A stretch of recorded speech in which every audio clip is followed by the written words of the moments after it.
اور ہم یہ بھی نہیں جانتے کہ وہ کتنی مشکل میں ہے۔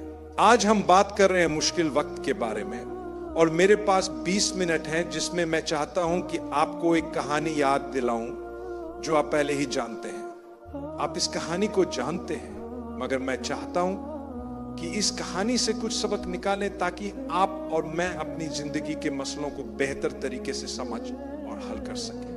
ہم سب کی زندگی میں مسئلے ہوتے ہیں، میرے بھی کچھ مسئلے ہیں اور آپ کے بھی۔ کوئی نہیں کہہ سکتا کہ اس کی زندگی میں کوئی مسئلہ نہیں ہے، فرق بس اتنا ہے کہ کسی کے مسائل زیادہ ہیں اور کسی کے کم۔ اللہ تعالیٰ مومن کو آزماتے ہیں، جو بھی حالات آپ پر آ رہے ہیں، چاہے اچھے ہوں یا برے، اگر وہ آپ کو اللہ کے قریب کرتے ہیں تو یہ اللہ کا انعام ہے، اور اگر وہ حالات آپ کو اللہ سے دور لے جا رہے ہیں تو یہ اللہ کا عذاب بھی ہو سکتے ہیں۔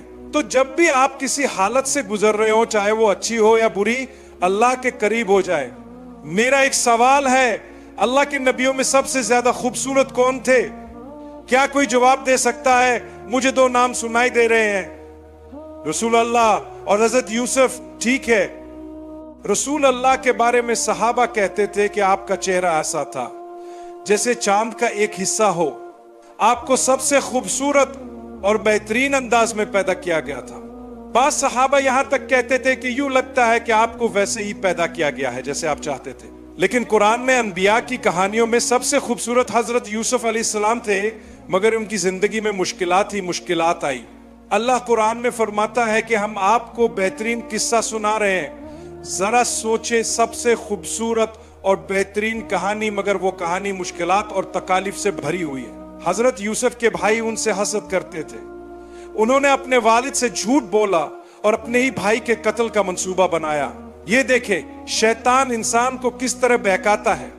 میرے بھائیوں اور بہنوں، مشکل میں ہو یا آسانی میں، شیطان کو اپنے اوپر غالب نہ ہونے دیں کہ وہ آپ سے ایسا کچھ کروا دے جو اللہ کو ناپسند ہو۔ اگر آپ مشکل حالات سے گزر رہے ہیں، یا آپ کسی سے شادی کرنا چاہتے ہیں مگر کسی وجہ سے نہیں ہو پا رہی، تو سمجھے کہ یہ اللہ کی مرضی ہے۔ یاد رکھیں، اگر اللہ نے لکھ دیا ہے کہ آپ کی شادی اس شخص سے نہیں ہوگی تو چاہے آپ کتنا بھی چاہیں وہ نہیں ہوگی۔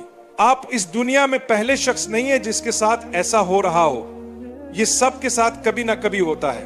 کبھی ہم سوچتے ہیں کہ انشاءاللہ ایک دن میں اس شخص سے شادی کروں گا،